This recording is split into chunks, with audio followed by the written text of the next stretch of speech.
Olá, boa noite. Boa noite, seja muito bem-vindo ao Rede TV News.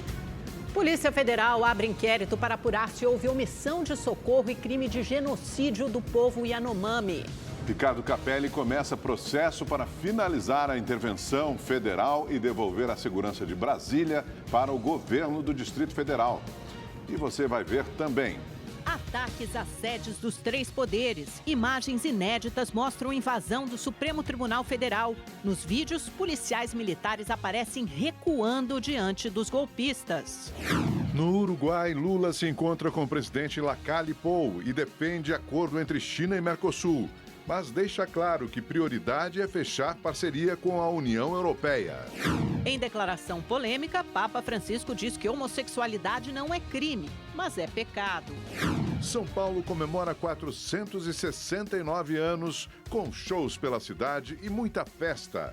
E o aniversário não é só de São Paulo, o Mercadão também está mais velho. Essas e outras notícias você acompanha aqui no Rede TV News. Voltamos já já.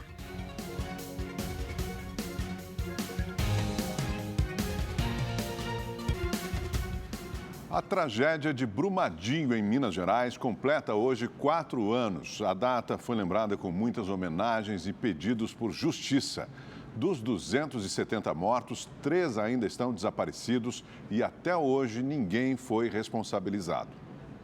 Em Brumadinho, centenas de parentes e amigos das vítimas se reuniram na entrada da cidade. No horário do rompimento da barragem, 12h28, foi feito 1 minuto de silêncio. Balões brancos lembraram as vidas perdidas.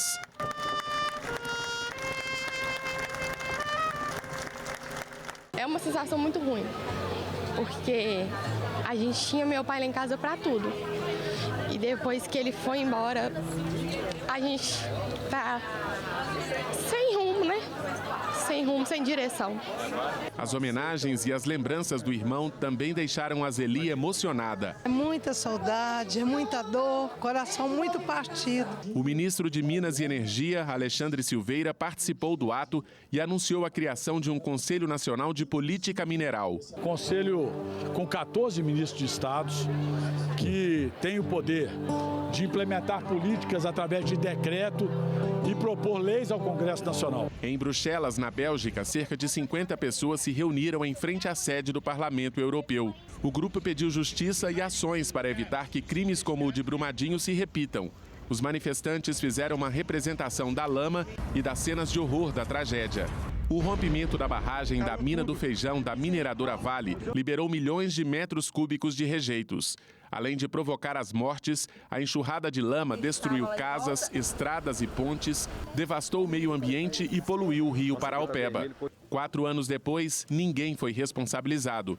As investigações concluíram que a consultora Tuvisud sabia que a barragem estava com problemas e, mesmo assim, emitiu declarações de estabilidade que permitiram o funcionamento da estrutura com fator de segurança abaixo do recomendado. De acordo com as apurações, a Vale também sabia das irregularidades. A demora para o início do julgamento foi provocada principalmente por uma série de recursos dos réus e do Ministério Público aqui de Minas Gerais, que questionaram de quem seria a competência para julgar o caso. Depois de várias liminares e reviravoltas, a segunda turma do Supremo Tribunal Federal decidiu no mês passado que cabe à Justiça Federal o julgamento da ação. Ontem, a Justiça aceitou a denúncia oferecida pelo Ministério Público Federal contra 16 pessoas e as empresas Vale e Tuvisud. Os envolvidos vão responder por homicídio qualificado, além de crimes de poluição e contra a fauna e a flora. Revisamos a denúncia, ela está muito bem feita e pronta para a instrução. Não pode demorar mais essa instrução. Em nota, a Vale informou que mais de 13.500 pessoas fecharam acordos de indenização em Brumadinho e em outras áreas afetadas. Os valores somam cerca de 37 bilhões de reais. Na área do desastre, o trabalho dos bombeiros não tem prazo para terminar. 3 pessoas seguem desaparecidas. Maria de Lourdes da Costa Bueno, de 59 anos, passava férias em uma pousada que foi soterrada. Tiago Tadeu Mendes da Silva, de 34 anos, era funcionário da Vale.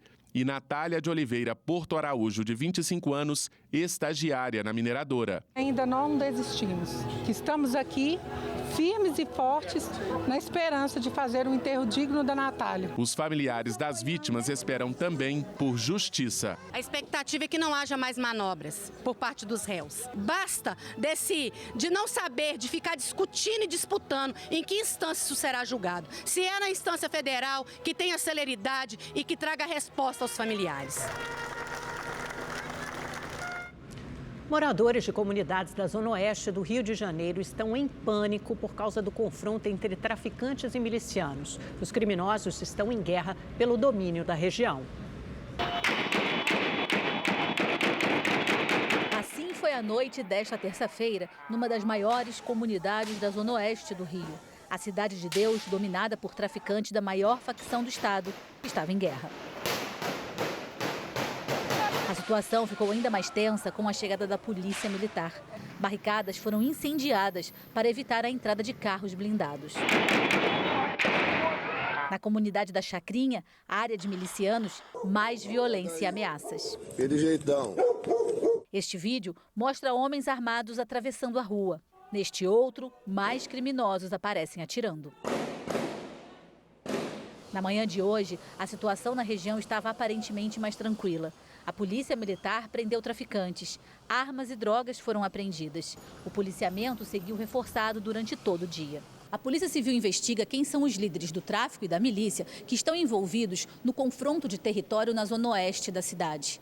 Alguns nomes de traficantes de outras comunidades cariocas e até mesmo de criminosos já presos são apontados como financiadores dos confrontos que há 10 dias amedrontam os moradores. Um serviço de inteligência conjunto entre as forças de segurança do Estado já está em andamento. A Polícia Civil, de forma sistemática, a Polícia Militar está atuando na região e as investigações vão prosseguir para identificar todos, não só os milicianos, como os traficantes que fizeram a incursão e que autorizaram e financiaram essa guerra. Beneficiários do INSS começaram a receber hoje pagamento com o novo valor do mínimo de R$ 1.302. Para quem mora na cidade de São Paulo, o depósito será a partir de amanhã. Por causa do aniversário da cidade, os bancos não abriram hoje. Célia trabalhou como faxineira por mais de 30 anos. Hoje, aposentada, recebe todo mês um salário mínimo do INSS. Só de aluguel paga R$ 690, fora as outras despesas. Para completar a renda do mês, ela conta com a ajuda da filha e do genro. Eu pago água, luz e o telefone que eu uso. Assim, eu vou numa feira, como a Camila e o meu genro me ajudam, o que sobra, vamos supor, sobra 400. Esse 400 com mais o 90, 490, vai melhorar um pouquinho. Assim como Célia, 37 milhões de aposentados e pensionistas passam a receber a partir deste mês R$ 1.302, o novo valor do salário mínimo reajustado em 1º de janeiro. R$ 90 a mais, sendo 5,93% corrigidos pela inflação e mais um ganho real de 1,5%, um aumento total de 7,42%. Os reajustes anuais do salário mínimo afetam diretamente o poder de compra do brasileiro, sobretudo dos mais pobres e daqueles que recebem benefícios atrelados ao piso mínimo nacional, como aposentados e pensionistas. Para que o trabalhador não perca o poder de aquisição, é essencial que o valor do salário mínimo acompanhe os índices inflacionários. Esta economista explica como é feito esse cálculo, baseado pelo Índice Nacional de Preços ao Consumidor. Quando a gente olha o INPC, que é calculado também pelo Instituto Brasileiro de Geografia e Estatística, conhecido como IBGE, ele tem o mesmo objetivo de verificar a variação dos preços e dos produtos, mas com uma perspectiva um pouco mais, uma ótica um pouquinho mais dedicada às famílias de baixa renda. É considerado, para efeitos de cálculo do INPC, famílias que tenham um rendimento mensal de 1 a 5 salários mínimos. Para quem recebe um salário mínimo, os depósitos dos primeiros pagamentos pelo INSS já com aumento começa hoje e vão até o dia 7 de fevereiro. Já os segurados com renda mensal acima do piso nacional terão os pagamentos feitos a partir de 1º de fevereiro. Uma programação especial marcou a festa pelos 469 anos de São Paulo. No Ibirapuera, o destaque foi a culinária paulistana, que pode ir até parar no Guinness Book, o livro dos recordes. E no Anhangabaú, shows com artistas de diversas regiões do país. Mesmo debaixo de um sol escaldante, o público lotou o Vale do Anhangabaú para comemorar o aniversário da cidade. São Paulo é uma cidade acolhedora, acolhe gente de tudo quanto é lugar, viu? Tudo quanto é país, sabe? Mauro, que é de Sergipe, chegou em São Paulo ainda bebê e não saiu mais. Uma cidade maravilhosa, a cidade onde tem tudo, a cidade da cultura. Eu amo São Paulo. São Paulo, o mundo se encontra aqui. Este é o tema da festa de 469 anos da cidade. Uma referência ao acolhimento a todos que escolheram viver na maior metrópole do país. E se tem festa, tem show. Artistas de cada região do Brasil subirão ali naquele palco. A Almi Sater se apresenta neste momento representando a região centro-oeste do país. Ando devagar, porque já tive pressa, leva esse sorriso, porque já chorei demais. O Almi Sater é muito top, cara, muito bom, muito bom. Bom demais. Eu sou daqui, né? Então, plantei raiz aqui, filhos, né? Netos. Então, aqui pra mim é minha cidade. Eu não consigo me desligar de São Paulo. A programação também contou com atrações culturais e aventura. Praticantes de highline homenagearam a cidade atravessando o Vale do Anhangabaú em uma fita ancorada a 114 metros de altura. As comemorações aconteceram em vários pontos da cidade. Na Bienal, no Ibirapuera, foi montado o maior sanduíche de mortadela do mundo. São 1.075 baguetes de 30 centímetros cada e mais de 270 quilos de mortadela. A iniciativa foi auditada pelo Guinness Book e agora faz parte do livro dos recordes. Tem sabor de São Paulo, sabor de família paulistana, porque é muito bom. Eu amo mortadela. Gigante como São Paulo. E agora o Guinness Book para São Paulo, mais um recorde para São Paulo.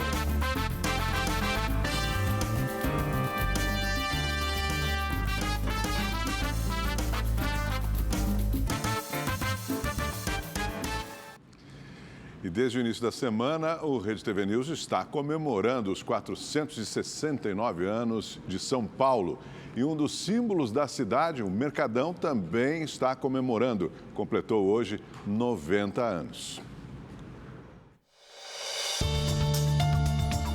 Concluído em 1933 no estilo neoclássico, o Mercadão foi um desafio ao arquiteto Ramos de Azevedo. Construir um entreposto para a venda de alimentos no atacado. Mas os consumidores tomaram conta. Hoje o Mercadão é um dos pontos turísticos mais visitados de São Paulo. Ele tem 21 mil metros quadrados, 256 boxes em atividade e movimenta desde o atacado até o pequeno varejo, passando por 77 restaurantes que a gente tem aqui dentro. Acho que o mercado é uma referência para o paulistano, referência para o brasileiro, que todo mundo que vem a São Paulo, qualquer que seja o estado, tem que conhecer o Mercadão, né? Os 55 vitrais retratam a produção agrícola nos anos 30. Aqui você encontra alimentos das mais variadas origens e cores, que chamam a atenção de visitantes de todas as idades. Eu achei legal demais, é um local muito antigo, guarda muitas histórias, muitos pontos legais para conhecer. Nos recebem muito bem, tá? E, de momento, gostando de tudo. O jeito de receber os visitantes foi construído ao longo de 9 décadas por famílias como a do Rony. Ele produz queijos especiais em São Sebastião da Grama, na Serra da Mantiqueira. E vende no Mercadão, mas essa história começou lá atrás. Esse painel aqui é uma homenagem à família do Rony, que está aqui desde que o Mercadão foi inaugurado. Rony, qual é a história que esse painel conta? O início foi com meu bisavô, que é o patriarca. Ele veio em 1889 para o Brasil. Ele já tinha um box no Mercadinho Caipira. E eu hoje sou a 4ª e meu sobrinho a 5ª geração aqui dentro.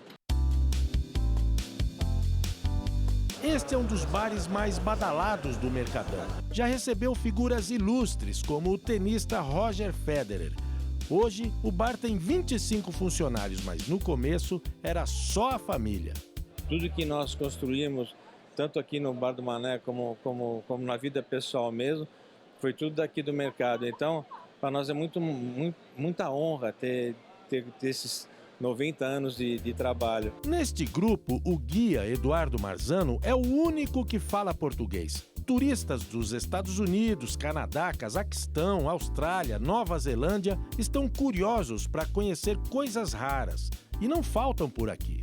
Eu falo de café, eu falo do tabaco, falo das frutas e falo das comidas exóticas que tem jacaré, tem capivara, tem tatu, quer dizer, coisas bacanas que eles nem imaginam que a gente teria aqui. A mistura de um lugar onde você passeia, compra e come atrai turistas a fim de explorar e se divertir. Comi fruta pra caramba, uma diferente da outra, né? E acho que sim, muito simpático, o pessoal assim, receptivo, né? E olha, tô satisfeita.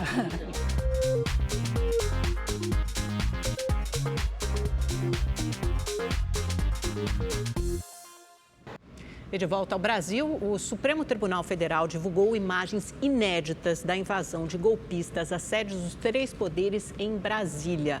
Vamos acompanhar essas imagens, são imagens do dia 8 de janeiro. Os primeiros takes mostram os carros da polícia, a gente está na lateral do Congresso, os carros da polícia saem, deixam, abandonam e abrem caminho para os golpistas invadirem tanto o Supremo Tribunal Federal como o Palácio do Planalto. Primeiro eles invadem a Câmara, o Senado, entram no plenário do Legislativo e depois a gente acompanha esse momento já na lateral do Congresso. O Augusto aqui morou em Brasília há alguns anos, né? Augusto conhece bem essa região. A gente vê que todos os carros das Forças de Segurança, Exército, a PM do Distrito Federal, quase que abrem passagem para que esses golpistas possam descer a rampa. Agora eles já caminham em direção, então eles estão deixando o Congresso, a gente vê claramente nessas imagens, e aí eles caminham em direção ao Palácio do Planalto e ao Supremo Tribunal Federal. Agora a gente tem imagens de dentro do plenário do STF, veja só quando os invasores entram calmamente, tranquilamente, sem nenhum tipo de barreira, sem nenhum tipo de incômodo. Alguns aqui na parte de trás da imagem usam a mangueira para inundar o plenário do Supremo Tribunal Federal. Esse é o plenário onde os ministros tomam as suas decisões, né? Eles arrancam portas. Ali atrás, no momento atrás nas imagens, é possível ver que eles tentam atear fogo ao plenário do Supremo Tribunal. Você vê uma pequena chama, mas ainda bem, felizmente, não conseguiram incendiar o plenário do Supremo, mas mesmo assim fizeram essa verdadeira baderna, atacaram símbolos da nossa democracia, a sede dos 3 poderes em Brasília. Então, E agiam à vontade até esse momento, né? Demorou mais de 1 hora para a polícia reunir uma força suficiente para tentar deter esses vândalos que estavam saqueando aí a Praça dos 3 Poderes. Exatamente, Augusto. Essa ação toda levou 3 horas e meia em que eles invadiram a sede dos 3 poderes e sem nenhum tipo de resistência. A gente só vê pessoas vestidas, falsos patriotas, vestidos com a camisa verde e amarela, usando a bandeira do Brasil, sem encontrar nenhum tipo de resistência das forças de segurança. Alguns ainda usam câmeras de gás para não serem incomodados por qualquer bomba de gás lacrimogênio, nem por qualquer tentativa de impedimento por parte das forças de segurança. Vamos conversar com o nosso comentarista de política, enviado especial a Montevidéu, no Uruguai, acompanha a viagem do presidente Lula. Kennedy Alencar também viu essas imagens. São chocantes, né, Kennedy? Você mora em Brasília, cobre política, cobre Brasília há muitos anos, estava lá no dia 8 de janeiro. O que te veio à cabeça, o que te veio à mente e quais são as prioridades aí na investigação desses ataques à democracia? Boa noite, Amanda. Boa noite, Augusto. Boa noite a quem está nos assistindo. Amanda, essas imagens, elas reforçam mais uma prova, mais uma evidência de conivência da Polícia do Distrito Federal, das forças de segurança em relação ao que aconteceu no dia 8 de janeiro. Ou seja, mostra mais uma vez que houve uma conivência, houve uma facilitação, né? A gente está vendo aí a forma como eles entram dentro do plenário do Supremo Tribunal Federal, como eles acessam a entrada também para o Congresso, também para o Supremo Tribunal Federal, sem resistência nenhuma, é um convite ao golpe. Na verdade, o que houve em 8 de janeiro foi um convite ao golpe, isso desmonta e atrapalha muito a defesa do Anderson Torres, do ex-secretário da Segurança Pública do Distrito Federal, que voou para os Estados Unidos e deixou essa bagunça e essa invasão, esse golpismo, esse terrorismo ocorrer solto em Brasília, esse vandalismo. Então, as imagens, a importância delas, eu acho que reside em mais uma evidência de como as forças de segurança foram coniventes com uma tentativa de golpe no Brasil e como é importante punir essas pessoas. É preciso punir esses policiais, é preciso punir esses militares que facilitaram essa tentativa de golpe. Só punindo essas pessoas a gente vai evitar que isso volte a acontecer. Estamos de volta e a Polícia Federal abriu um inquérito para investigar a situação dos Yanomami. A PF vai apurar se houve o crime de genocídio e omissão do governo federal. Na última semana, mais de 1.000 indígenas foram resgatados da terra Yanomami em estado grave de saúde. Segundo o Ministério dos Povos Indígenas, 570 crianças morreram nos últimos 4 anos por contaminação de mercúrio, desnutrição e fome devido ao impacto do garimpo ilegal na região. O Tribunal de Contas da União também anunciou que vai instaurar um processo de investigação para apurar as causas da crise humanitária vivida pelo povo Yanomami. A fiscalização será realizada em conjunto com a Controladoria Geral da União. O interventor federal na capital do país, Ricardo Capelli, deve entregar amanhã ao ministro Alexandre de Moraes, do STF, um relatório sobre as ações das forças de segurança após os ataques de golpistas no dia 8 de janeiro. A intervenção federal está chegando ao fim, mas Capelli ainda elabora um plano de ação. O novo secretário de Segurança já foi escolhido. Agentes da Força Nacional na Praça dos Três Poderes, na rodoviária e na esplanada dos ministérios. O centro de Brasília está com a segurança reforçada desde 10 de janeiro. O objetivo é evitar que cenas como as do dia 8 se repitam na capital do país. Agora, após 2 semanas, o interventor Ricardo Capelli já começa o processo para finalizar a intervenção e a devolução da segurança de Brasília para o governo do Distrito Federal. Porque no dia 1º eu retorno ao Ministério e não pode ter um vácuo na política de segurança. Por isso a gente antecipou, vamos começar a trabalhar junto em perfeita harmonia. O desafio agora é evitar novos ataques durante a abertura do ano legislativo no Congresso Nacional e na volta do recesso do Supremo Tribunal Federal, eventos marcados para a próxima quarta-feira. Com receio de novas cenas de vandalismo e ataques golpistas, o presidente da Câmara dos Deputados, Arthur Lira, e a presidente do STF, ministra Rosa Weber, pediram reforço na segurança. Como a intervenção vai acabar na terça-feira, a governadora em exercício do Distrito Federal, Celina Leão, antecipou o anúncio do novo secretário de Segurança Pública. Sandro Avelar, que é delegado da Polícia Federal desde 1999, já esteve no comando da segurança de Brasília durante a gestão do ex-governador Agnello Queiroz. Também foi diretor executivo da PF na gestão de Jair Bolsonaro. Durante o anúncio, o futuro secretário disse que vai manter a equipe montada pelo ex-secretário Júlio Danilo, que cuidou da segurança de Brasília até a entrada de Anderson Torres. Eu estou chegando agora com boas informações a respeito das pessoas que estão na Secretaria de Segurança. Acho que o doutor Júlio Danilo fez um bom trabalho, montou uma boa equipe. Celina Leão ainda disse que o clima de tensão em Brasília já passou, mas que ainda conta com a parceria de Ricardo Capelli. Há um momento de estabilidade e nós queremos esse momento de estabilidade. E acho que é importante registrar o trabalho que foi feito pelo secretário anterior, secretário Júlio, que no momento do maior alerta da segurança, que foi o dia da posse do presidente Lula, fez um trabalho que foi elogiado pelo governo federal. Então é essa equipe hoje que o Capelli renomeou e é essa equipe que o Sandro vai se apresentar a ela, e eu tenho certeza que nós temos pessoas competentes e o nosso sentimento é de trazer estabilidade para a segurança pública, com a tranquilidade que os poderes necessitam e a população do Distrito Federal também. Eu estabeleci uma relação absolutamente cooperativa com eles e acho que não há possibilidade de se repetir os eventos que a gente assistiu no último dia 8.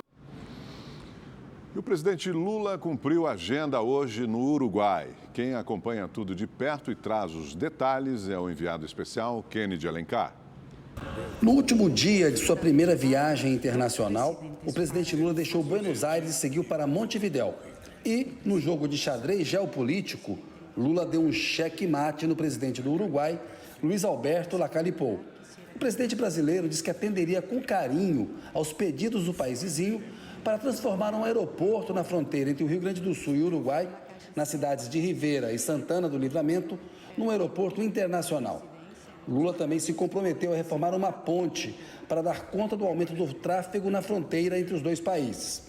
Atendidos os pedidos de infraestrutura, Lula colocou o Mercosul em primeiro lugar e disse que a prioridade é fechar urgentemente o acordo com a União Europeia.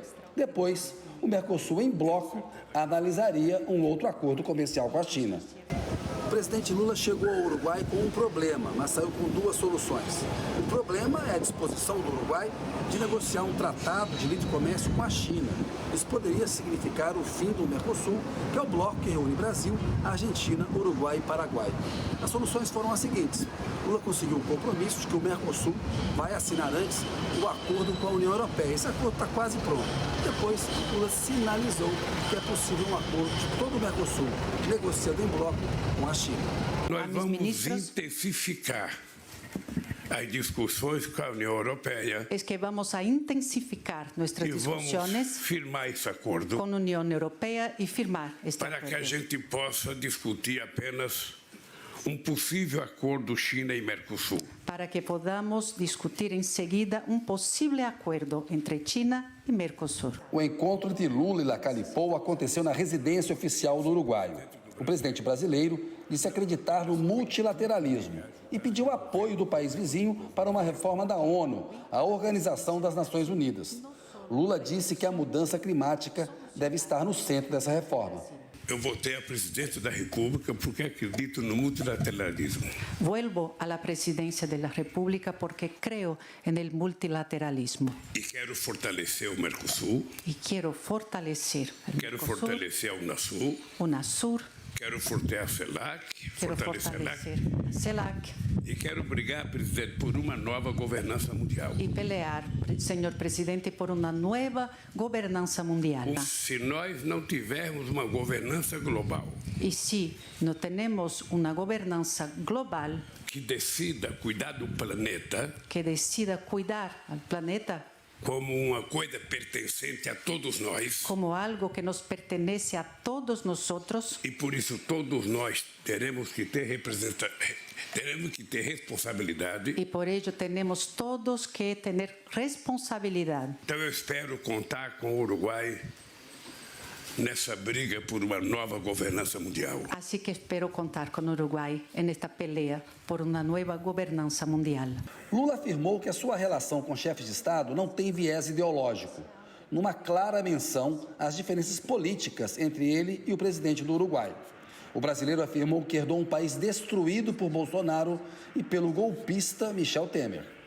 Que quase tudo que nós fizemos de benefício social no meu país, Eso significa que casi todo lo que hicimos en términos beneficiosos sociales para nuestro país em 13 anos de governo, durante 13 años de gobierno foi destruído em 6 anos. se destruyó en 6 años.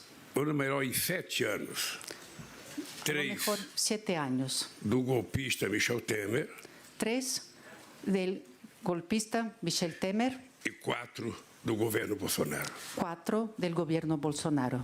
Depois do encontro com o presidente do Uruguai, Lula foi se reunir com a oposição que é progressista e tem laços históricos com o PT. O presidente brasileiro recebeu uma homenagem na prefeitura de Montevidéu, uma medalha por sua luta em defesa do meio ambiente. Antes de voltar ao Brasil na noite de hoje, Lula foi visitar aquele a quem chamou de irmão, o presidente José Mujica, um símbolo da esquerda latino-americana que vive uma vida modesta numa chácara nos arredores da capital uruguaia. Vamos ao vivo conversar novamente com Kennedy Alencar, em Montevidéu, no Uruguai. Kennedy, é o seguinte, o instinto político do Lula é tão grande que ele chegou na Argentina e falou para o presidente de esquerda, Alberto Fernandes, propôs a criação de uma moeda comum e depois falou em fortalecimento da América Latina. E para o presidente de centro-direita uruguaio, Lacalle Pou, ele falou, não, vem cá, Uruguai, fica com a gente, não faz acordo com a China, não, vamos fechar primeiro, vamos fortalecer o Mercosul e vamos fechar primeiro o acordo com a União Europeia, que soa como música para os ouvidos de uma plateia liberal. Kennedy, e aí, sai o acordo União Europeia-Mercosul, que até então não tinha sido tema, pelo menos não um tema prioritário? Amanda, o Lula deu uma aula de geopolítica hoje. É muito bom o país voltar a ter presidente. O Bolsonaro não se interessava por política externa, era um aventureiro sentado na cadeira presidencial. O Lula, nessa viagem para a Argentina e para o Uruguai, recolocou a política externa brasileira num patamar alto. E agora tem todo um acúmulo de discussão. No governo Temer se chegou a um texto comum entre União Europeia e Mercosul. Há alguns pontos que precisam ser ajustados, mas o Lula mudou de tom hoje. Ele disse que vai intensificar as conversas, que quer que saia, e a orientação para o Itamaraty, e os diplomatas que acompanham, o Celso Amorim estava aqui, que é o assessor parlamentar dele, foi ministro das Relações Exteriores, é para acelerar esse acordo com o Mercosul. Então há muita chance desse acordo sair, porque fortalece o Mercosul e ele dá esse checkmate no Lacalipô. Fala, não negocia com a China direto não, vamos fazer o Mercosul com a União Europeia primeiro, depois a gente negocia junto com a China. Porque aí, Amanda, tem uma preocupação com a indústria do Brasil e da Argentina, porque a competitiva desse ponto de vista, com os custos, a produtividade que tem. A China tem que ser muito bem pensado para o Mercosul para preservar a capacidade industrial de China e Brasil. Já o Uruguai tem uma economia diferente, não tem a capacidade industrial desses dois países, portanto quer se abrir mais para o mundo. E aí o Lula, que tinha um problema, saiu ali com duas soluções, estava em grande forma, teve uma boa relação com esse presidente que é conservador e ele disse que não vai levar em conta a questão ideológica na relação com chefes de Estado. Ele vai se relacionar com esses chefes de Estado de uma maneira pragmática, defendendo o interesse nacional de cada país. É muito bom o Brasil voltar a ter um presidente, porque, na verdade, as pessoas podem gostar, podem criticar o Lula, mas ele exerce a presidência na sua plenitude. A política externa é uma das prioridades do mandato dele, Amanda e Augusto. Obrigado, Kennedy. E como um estadista, né? E a gente preparou uma reportagem exatamente sobre esse assunto. Quais são os interesses do Uruguai em fazer um acordo comercial com a China? E por que isso preocupa os outros países do Mercosul? É o que você vai ver na reportagem especial de Anderson Arcoverde. De um lado, o segundo menor país da América do Sul. De outro, a segunda maior economia do mundo. Nas negociações para o livre comércio com a China, o Uruguai tenta um mercado importante para o setor agrícola, um dos principais motores de sua economia. Já os chineses mantêm a política de expansão comercial e veem no Uruguai uma espécie de hub, de onde poderiam distribuir seus produtos para outros países da América Latina. A China, ela tomou a região sul-americana. A China é o principal parceiro econômico, não só do Brasil, mas da esmagadora maioria dos países da América do Sul. A negociação bilateral entre esses dois países é vista como uma nova ameaça ao Mercosul. Segundo o governo brasileiro, o livre comércio entre China e Uruguai significaria o fim da tarifa externa comum do bloco econômico. O Uruguai, entre aspas, acabaria funcionando como um cavalo de Troia, né? Porque através do Uruguai você teria uma fragilidade do bloco e entrariam produtos para o resto dos três países, dos quatro países, né? A Venezuela está suspensa, mas para os outros três. Além da ameaça econômica, a negociação entre Uruguai e China representa um risco político, não apenas para o Mercosul, mas também para o próprio Brasil.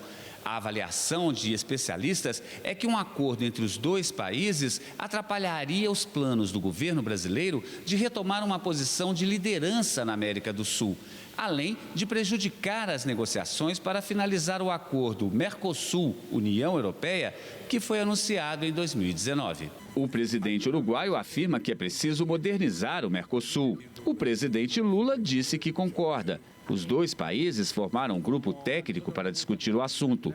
Este professor de Relações Internacionais acredita que o Brasil vai precisar oferecer contrapartidas, como facilitar o acesso de produtos uruguaios ao mercado brasileiro. Uma questão é saber agora, isso é uma pergunta que a gente vai ter que conferir, se o Brasil de agora, de hoje, com a sua situação econômica, tem condições de liderar o Mercosul, liderar a América do Sul, usando investimento, ou seja, com gasto, que é o que se fez nos anos 2000, através do BNDES, né, principalmente. Para o professor da USP, com o encontro de hoje, o presidente Lula conseguiu adiar as negociações entre Uruguai e China e dar fôlego ao Mercosul. O Mercosul, ele respira, né? Percebe? Ele estava com uma decisão tomada. Agora ele já coloca essa decisão para ser mais ponderada, embora ele não vai retirar as negociações com a China. Então, a política ela tem um tempo próprio.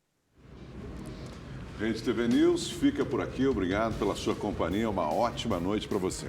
Boa noite, obrigada pela audiência. Nos vemos amanhã. Até lá.